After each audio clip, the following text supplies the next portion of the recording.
क्योंकि बहुत सारे आरोप लगाए जा रहे हैं मतगणना से पहले। अब मतगणना से पहले भी क्या विपक्ष एक भ्रम की स्थिति को बनाए रखना चाहता है? और अगर इतने पुख्ता सबूत हैं जैसा कि आरोप आपका महागठबंधन लगा रहा है, तो फिर इंतजार किस बात का? क्या अगर जीत मिली तो फिर खामोशी और हार मिली तो फिर पलटवार?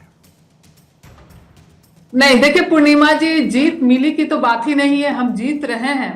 जितना भी देखिएगा नेशनल चैनल है, कल से जब से इलेक्शन हुआ नहीं था और वोटिंग चल ही रही थी, 7 बजे तक कहीं कहीं वोटिंग हुआ, लेकिन उससे पहले आधे घंटे के अंदर में ही सब लोगों ने अपना एग्जिट पोल देने लगा, जबकि इतनी जल्दी पॉसिबल नहीं है।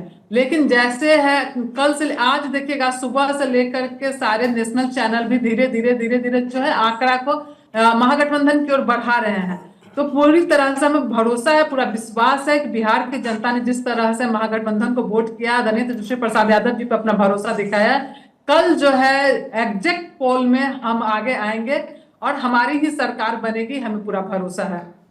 नहीं तो भ्रम किस बात का है फिर? जो आरोप आरजेडी लगा रही है, फिर वो स्थिति क्या है फिर? अगर इतना ही भरोसा और आपको लगता है कि मतगणना के नाम पर इतना कुछ, एग्जिट पोल के नाम पर अधिकारियों को डराया धमकाया गया, तो फिर ये भरोसा कहां से आ रहा है कि फिर आप जीत रहे हैं? मैं ये समझना चाहती हूँ कि फिर आरोप किस बात के? पूर्णिमा जी, हमें बिहार की जनता पे भरोसा है, बिहार के वोटरों पे भरोसा है, लेकिन जो चुनाव आयोग और जो इनका जो डबल इंजन की सरकार है, एनडीए की सरकार है, जिस तरह से किसी भी संस्था का दुरुपयोग करते हैं, आप देखेंगे कि आप ही लोग के चैनल के जरिए बहुत सारे न्यूज चैनल वाले ने बहुत जगह का स्ट्रांग रूम का दिखाया, सीसीटीवी कैमरा जो लगा उसका दिखाया कि कोई उसका मतलब सिर्फ का नाम के लिए सिर्फ सीसीटीवी कैमरा लगा हुआ है। भी चीज हुआ है तो उसके लेकर के हम आवाज उठा रहे हैं। पिछले बार भी देखेंगे 4-4 घंटा बंद कर दिया गया था काउंटिंग, और उसके बाद आया कि कहीं पे इतने मत से हार हुई जीते। हमने आवाज जब उठाया तो जो बैलेट पेपर से जो नहीं, तो फिर इसके हिसाब से तो आप हारेंगे ना। अगर ऐसा है, मान के चलिए कि उस संवैधानिक संस्था का दुरुपयोग हो रहा है और आपको उस पर पूरी की पूरी आपको संदेह है, आपको उसके ऊपर पूरा डाउट है, तो फिर अगर मैं सिंपल कैलकुलेशन के हिसाब से मधु मंजरी जी बात करूं, तो फिर तो आप लोग हार ही रहे हैं ना। फिर इसका मतलब तो यही है, दोनों चीजें नहीं हो सकती।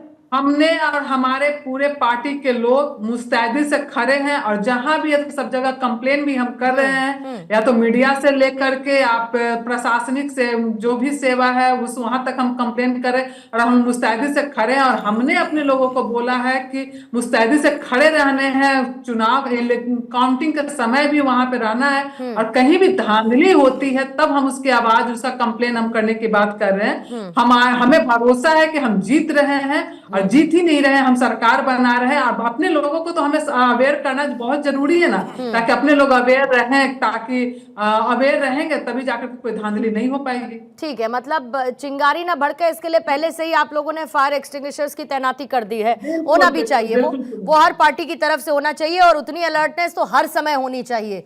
जब वोटिंग होती है तब भी, जब ईवीएम लॉक होती है तब भी, जब वो स्ट्रांग रूम में जाती है तब भी, जब वापस लौटती है तब भी, जब काउंटिंग शुरू होती है तब भी। ये तो सबके लिए। ऋषभ तिवारी जी, अब आरोपों पर क्या कहिएगा जो विपक्ष की तरफ से लगाए जा रहे हैं? वोट चोरी से लेके वोट चोर गद्दी चोर जैसे बहुत सारे नैरेटिव्स बिल्टअप हुए।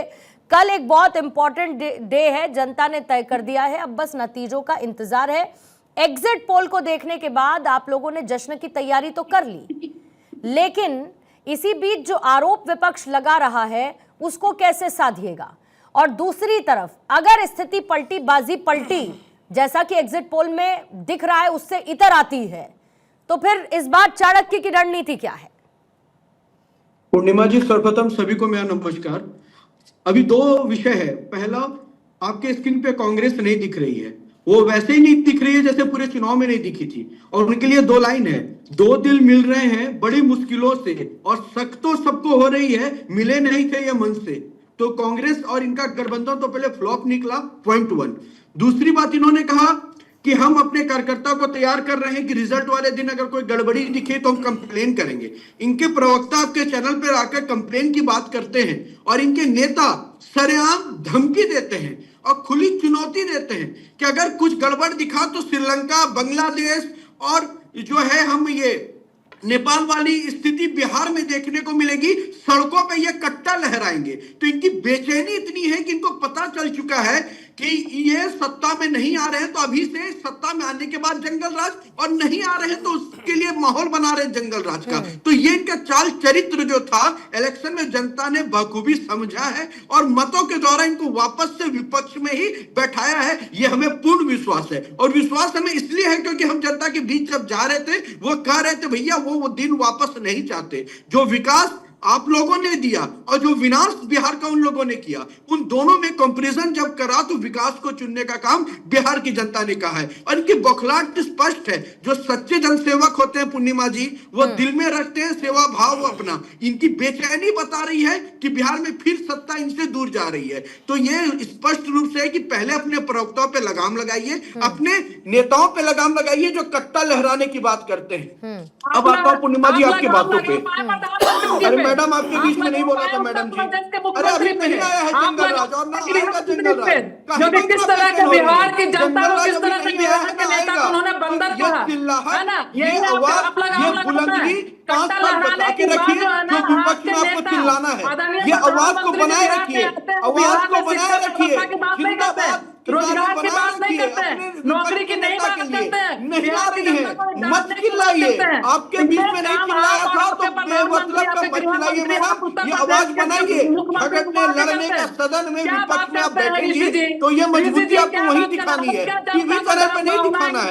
कल आपको लड्डू भिजवा दूंगा और भारत 24 से भी निवेदन करूंगा हमारे तरफ से जलेबी और लिट्टी चौफेन के घर भिजवा दीजिए। हमने कार्यालय में व्यवस्था रखी है।